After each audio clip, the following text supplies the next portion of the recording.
Right, the Lionesses land in Australia later this evening to begin their World Cup campaign. But Sky Sports News has been told the players remain unhappy that no FA bonuses are being offered to them for the tournament. In the last few days, you may remember that we've learned that further meetings have taken place between senior England players and FA officials, which broke up without any agreement. Our senior reporter, Rob Dorset, has been working on this exclusive story. Look, Rob, bring us up to date, because you and I chatted on this very set on Monday, didn't we, about this dispute. It seemed it had been somewhat resolved then, but not so. Yeah, it looked like there was light at the end of the tunnel on Monday, I have to say. But yeah, I've discovered exclusively that isn't the case now. And it's all very untimely, Vicky, because the Lionesses are in the air right now. They're due to land in Australia later on tonight.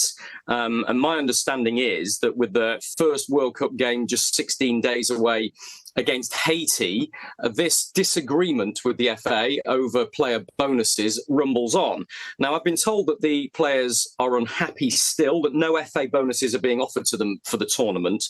And those confidential meetings that you mentioned there have taken place in the last few days between senior England players and FA officials, but they've broken up with no agreement. And what is this all about? Well, the players are adamant that they deserve money from the FA if they do well in the tournament, because as things stand at the moment, they will get money from FIFA, from the FIFA prize fund, depending on how well they do in the tournament later on. And that already represents a 300% pay rise on what they would have earned in the last World Cup in 2019. But because the players aren't happy, I'm told they're now considering their options. And when that phrase was said to me, I suddenly had a panic, if you like, a big thought. I thought, well, hang on, the extreme measure here is they could go on strike. They could refuse to play in the World Cup. I'm told that is not on the table. That is not under consideration. And they will discuss what action they're going to take and how they're going to progress this going forward once they've arrived in Australia and they're settled into their training camp. Boycotting some media duties is something that's been mooted to me as a possibility, though that hasn't yet been discussed by the squad as a whole. So, yes, we thought this issue was almost done and dusted. It's clear it isn't.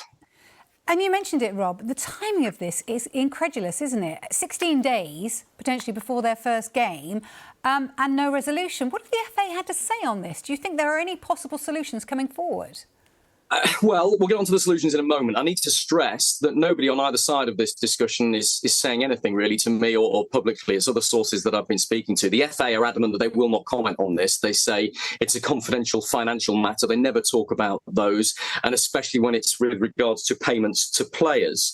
All the FA has told me is that discussions with the players are ongoing, but it's sources outside of the FA that have suggested to me today that the governing body has now made a further financial offer to the players above and beyond what they will earn as they progress through the tournament from FIFA, from FIFA's prize fund. But it's not going to come from the FA. It could well come from commercial partners and sponsors, depending on how well the players do in the tournament.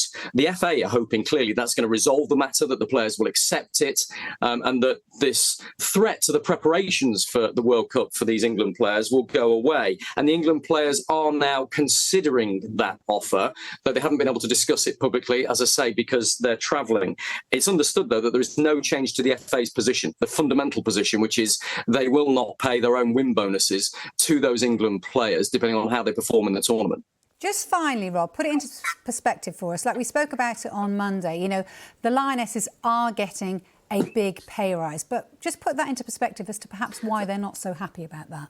Yeah, well, look, for the first time, these bonus payments have been set by FIFA. FIFA are trying to standardise it across the whole tournament so that whichever country you come from, whichever country you're playing for, you get the same bonus payment. And those payments we can show you, actually, because if you're playing for Senegal or Colombia or France, you will get £24,000 per player if you get knocked out in the group stage. If you go all the way and win the World Cup, look, it's a whopping £213,000. And that, as I've said, is a significant increase on the earnings of these these female players compared with the 2019 World Cup, 3 times what they would have earned there.